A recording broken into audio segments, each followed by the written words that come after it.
मैं इस बात को मानता हूं कि लोकतंत्र में मीडिया का स्वतंत्र होना बहुत आवश्यक है, क्योंकि चौथा स्तंभ अगर हम कहते हैं तो मीडिया है लोकतंत्र में, इसकी बहुत महत्वपूर्ण भूमिका है।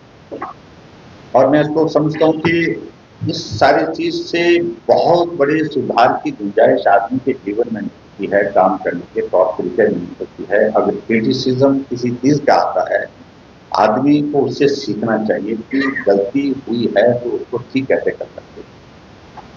और वर्तमान सरकार में ये पहली बार हम देख रहे हैं कि दर्जनों पत्रकारों के ऊपर मामले दर्ज, थोड़ी सी भी खबर, चाहे वो सोशल मीडिया में है, चाहे वो प्रिंट मीडिया में, ये सरकार के लिए अनुकूल नहीं लगती है, उनके ऊपर मामले दर्ज किए जाते हैं। और पर्टिकुलरली जो आप जिक्र कर रहे हैं कि जंगली मुर्गा मारना अपराध है, सही मायने में मामला तो दर्ज मारने वाले पर होना चाहिए था, बनाने वाले पर होना चाहिए था, खाने वाले पर होना चाहिए था, लेकिन मामला दर्ज जिन्होंने खबर लगाई उन पर हुआ। मैं समझता हूँ ये दुर्भाग्यपूर्ण है और ये इस सोच से बाहर निकलना चाहिए। और ये सोच बहुत संकीर्णता की सोच है, ये किसी तरह से भी लोकतंत्र के लिए स्पष्ट सोच नहीं करके चले, नॉट इलाइट सोच करके चले। जहां बहुत प्रचंड बहुमत हिमाचल प्रदेश में कांग्रेस पार्टी की सरकार का था, वहां राज्यसभा की सीट वो हाथ थे, तो स्वाभाविक रूप से बहुत बड़ा प्रश्न नेतृत्व पर खड़ा हिमाचल प्रदेश में 1 साल के छोटे से कार्यकाल में ही हो गया। और अभी तक वो प्रश्न खड़ा है, उसी तरह से खड़ा है। तो ये भी मैं आप सबके बीच में कहना चाहता हूं। और हिमाचल प्रदेश में जो पिछली बार जो हमारा वोट शेयर का डिफरेंस है, वो आज तक के हिमाचल प्रदेश के इतिहास का सबसे कम है, 0.9%। 0.9% का अंतर है मात्र, यानी कि 37,000 वोट का डिफरेंस है। मैं 38,000 वोट से जीता हूं और कुल हमारा कांग्रेस का वोट का डिफरेंस जो है वो 37,000, तो यानी कि बहुत कम अंतर। तो लेकिन फिर भी उसके बावजूद लोकतंत्र है, लोकतंत्र में बहुमत उसके पास है, उसकी सरकार, उसके चलते सरकार हिमाचल प्रदेश में चल रही है। और सबसे बड़ी वजह हिमाचल प्रदेश के 1985 के बाद हर बार एक स्थिति बन गई है कि हर 5 साल के बाद सरकार बदल दी जाती है। प्रयास करने के बावजूद भी बड़े नेता रहे, बड़े प्रभावी नेता रहे अपने आप को, लेकिन उसके बावजूद सरकार 5 साल के बाद बदलती रही है। ये अभी तक भी चलता है और इसलिए परिवर्तन का दौर हिमाचल प्रदेश में जो 5 साल का चलता है वो उसका जिक्र मैंने किया, वो लंबे समय से चल रहा है। लेकिन हिमाचल प्रदेश में मैं इतने में जरूर कहना चाहता हूं कि जो गारंटियां 10 गारंटी थी उसका इम्पैक्ट रहा। और 10 गारंटी जो कही थी कि, और गारंटी ये दी गई थी कि कैबिनेट की पहली बैठक में वो गारंटी पूरी, मतलब उसकी शुरुआत करेगी। गारंटी ये थी कि 1500 रुपये 18 से 60 साल की महिला को दिए जाएंगे, कैबिनेट की पहली बैठक में फैसला लेंगे। गारंटी ये थी कि हिमाचल प्रदेश में जहां भारतीय जनता पार्टी की सरकार में 125 यूनिट बिजली फ्री देते हैं, दे रहे थे, तो वहां हम 300 यूनिट बिजली फ्री देंगे। ये भी कैबिनेट की पहली बैठक में फैसले देने के बाद गारंटी में कही गई। कांग्रेस की सरकार बनेगी तो ओपीएस हम लागू करेंगे, कैबिनेट की पहली बैठक में फैसला लेंगे। गारंटी ये दी गई थी कि हिमाचल प्रदेश में कांग्रेस पार्टी सत्ता में आएगी तो 5 लाख नौकरियां 5 साल में, 1 लाख नौकरियां 1 साल में दी जाएंगी, 1 लाख नौकरी कैबिनेट की पहली बैठक में निकाल दी जाएंगी। गारंटी ये दी थी कि हिमाचल प्रदेश में गोबर 2 रुपए किलो के हिसाब से दी गई। गारंटी ये भी दी गई थी हिमाचल प्रदेश में कि जो हमारे तो इस तरह से जो गारंटी 10 गारंटियां थी, वो 10 और नौजवानों के लिए कहा था कि एक ऑटोस फंड बनाया जाएगा जिसमें जो सबको रोजगार देने के लिए, उनको जॉब अपॉर्चुनिटीज के लिए हम बहुत सारी वो सारी चीजें देंगे। वो सारी चीजों का जिक्र हुआ। लेकिन मैं कुल मिलाकर के ये कहना चाहता हूं कि हमारी भारतीय जनता पार्टी की सरकार जो 5 साल के कार्यकाल में हमने जो काम किया, उनमें से बहुत सारी योजनाएं ऐसी हैं जिन योजनाओं को लोग आज भी गांव में कम पढ़ा लिखा यहाँ के अनपढ़ आदमी भी उनकी जहन में भी है और जुबान पर। उन तमाम योजनाओं को या तो बंद कर दिया गया है या तो उन योजनाओं को जो है अपाहिज कर दिया गया। ये स्थिति हिमाचल प्रदेश में वर्तमान में 3 साल के कार्यकाल में अगर हम लोगों के बीच में अगर हम पूछेंगे, वहां पर लोगों को बोलेंगे कि वे आप 2 योजना या 1 योजना 3 योजना का जिक्र करो कांग्रेस की सरकार का, करने की स्थिति में एक भी योजना ना जहन में है ना जुबान। यानी कि ये पहली बार है हम हिमाचल प्रदेश में देखते हैं। हमारी गवर्नमेंट में हमने पहली कैबिनेट में उस वक्त फैसला लिया था कि 80 साल से 60 साल हमने old age pension, handicap pension का फैसला किया था। हमने कोई गारंटी नहीं दी। हमारी गवर्नमेंट ने आयुष्मान भारत को फर्दर आगे सप्लीमेंट करने के लिए फैसला लिया कि इनकेयर योजना 5 लाख रुपए का हेल्थ कवर हमने हिमाचल प्रदेश में दिया था। आज वो पैसा नहीं दिया जाता है, योजना अपाहिज कर दी गई है, लेकिन गारंटी हमने नहीं दी थी, लेकिन उसके बावजूद भी किया। हमने हिमाचल प्रदेश में ऐसे लोग जो किसी बीमारी दुर्घटना के शिकार हो गए, उन लोगों का मामला है ये बिजली महादेव के संदर्भ में है। बिजली महादेव एक जगह है सूबे के अंदर, बहुत 10,000 फीट पे एक मंदिर है और उसकी बहुत बड़ी मान्यता है, श्रद्धा है, शिव मंदिर है। और हमारे प्रधानमंत्री नरेंद्र मोदी जी भी उस मंदिर तक पैदल पहुंचे जब वो हिमाचल प्रदेश में प्रभारी हुआ करते थे। वहां एक दौर में सुझाव आया था कि वहां पर उस मंदिर में जाने आने की सुविधा भी बने और पर्यटन की दृष्टि से भी उसका महत्व है, इसलिए वहां पर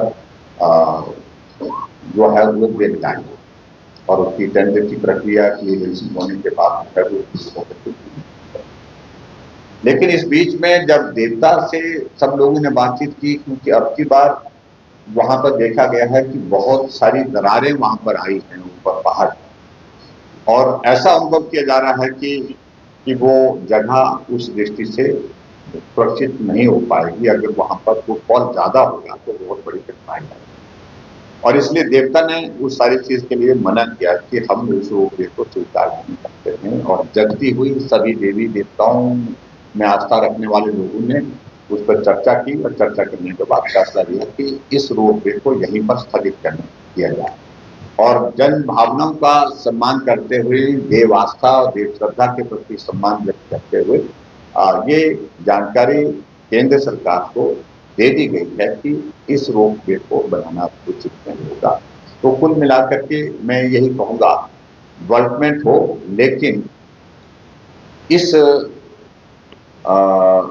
दृष्टि से हमको ध्यान में रखना होगा कि वहाँ की प्रकृति को नुकसान ना हो, और प्रकृति को नुकसान है तो निश्चित रूप से हमको उस पर रुकना पड़ेगा। इसलिए इस बात को लेकर के फैसला लिया गया है कि अभी फिलहाल सारे प्रोजेक्ट को रोकना चाहिए। पहली बात वो आपदा से संबंधित है और निश्चित रूप से बहुत बड़ी क्षति हिमाचल प्रदेश में हुई है और पंजाब में भी।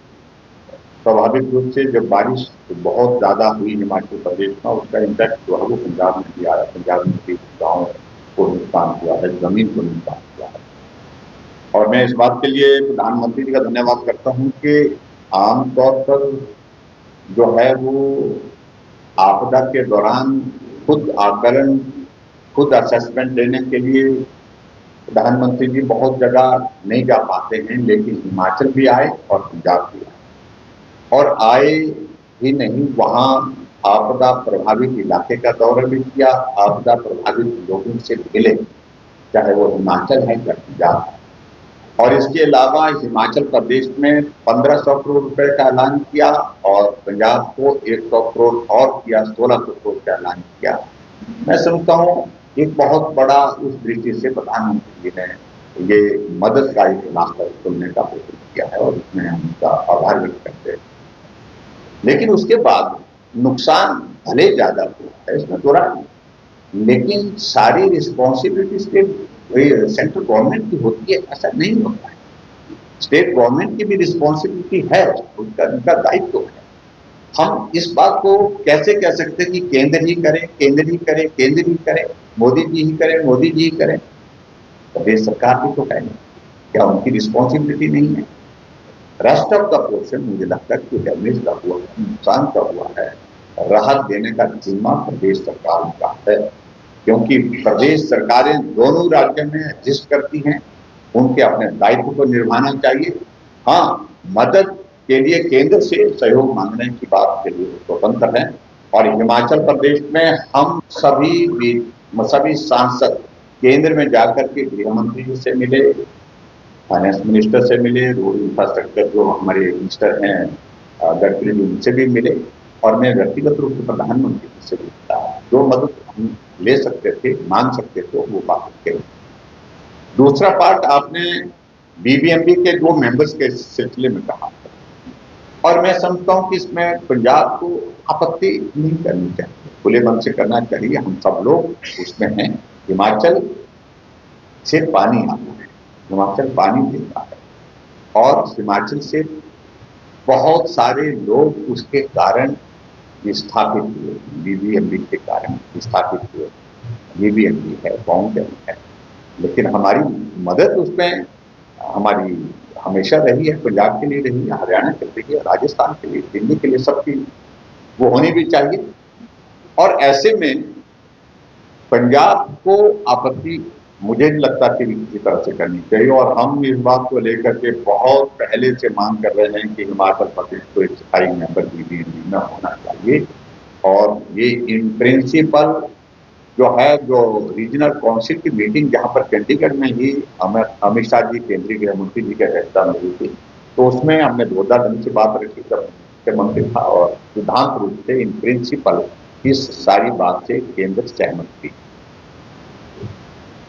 लगभग 35,000 लोग जो बिस्तर पर पड़े हैं, अपना पानी का गिलास भी खुद नहीं दे सकते हैं, उनके लिए 3,000 रुपये हर महीने का उनके अकाउंट में जाता था, वो योजना भी लगभग बंद कर दी है, पैसा नहीं दिया जा रहा है। हमने शगुन योजना, किसी गरीब परिवार की बेटी को उसकी शादी के दिन जो है वो उसके अकाउंट में पैसा डाल करके शगुन देते थे, वो योजना बंद कर दी। हमने हिमाचल प्रदेश में जो है 125 यूनिट, क्योंकि हिमाचल पावर सरप्लस स्टेट है, 125 यूनिट बिजली हम फ्री दे सकते थे, तो हमने वो बिना गारंटी के दी, लेकिन उन्होंने 300 की गारंटी, 300 यूनिट देने की बात कही, लेकिन उसके बावजूद भी उसमें कुछ नहीं किया। हमने हिमाचल प्रदेश में मुख्यमंत्री स्वावलंबन योजना के अंतर्गत बेरोजगारों को अपने पांव पर खड़ा होने के लिए रोजगार अगर हम सरकारी क्षेत्र में नहीं दे सकते हैं, तो उनके लिए जो है वो अपना कारोबार शुरू कर सकते हैं। 25% नौजवानों के लिए और 35% वृद्धों के लिए उसमें सब्सिडी का प्रावधान किया था। हजारों की संख्या में नौजवानों ने अपने कामकाज शुरू किए। हमने हर घर में गैस का चूल्हा उज्ज्वला योजना के अंतर्गत स्टेट की गवर्नमेंट जो हमारी जो है वो जो केंद्र की उज्ज्वला योजना, उसको फर्दर सप्लीमेंट करने के लिए गृहिणी सुविधा योजना शुरू की थी। तो ऐसी तमाम योजना जितनी भी हमने हिमाचल प्रदेश में चलाई थी, वो सारी की सारी योजनाएं बंद कर दी। और हिमाचल प्रदेश में मैं लास्ट में यही कहूंगा कि जो इस प्रकार के फैसले जिसके कारण जगहंसाई हिमाचल प्रदेश की सरकार की हुई, अगर मैं उनका जिक्र करूं तो वो बहुत लंबी लिस्ट है, जिसको विस्तार से मुझे कहने की आवश्यकता लगती नहीं है। आपने टॉयलेट टैक्स की बात सुनी होगी, ये हिमाचल प्रदेश की वर्तमान सरकार का एक फैसला, बाद में उसको विड्रॉ करना पड़ा। आपने इस बात को भी देखा कि एक समोसा कांड की चर्चा हिमाचल प्रदेश में हुई, समोसा मुख्यमंत्री की उस बैठक में पहुंचना था, नहीं पहुंचा, जांच बिठा दी गई, और जांच बिठाने के बाद वो समोसा कहाँ गया, इस पर बहुत लंबी चर्चा करने की आवश्यकता नहीं है। समोसा पूरा देश भर में जानने लगे हैं लोग।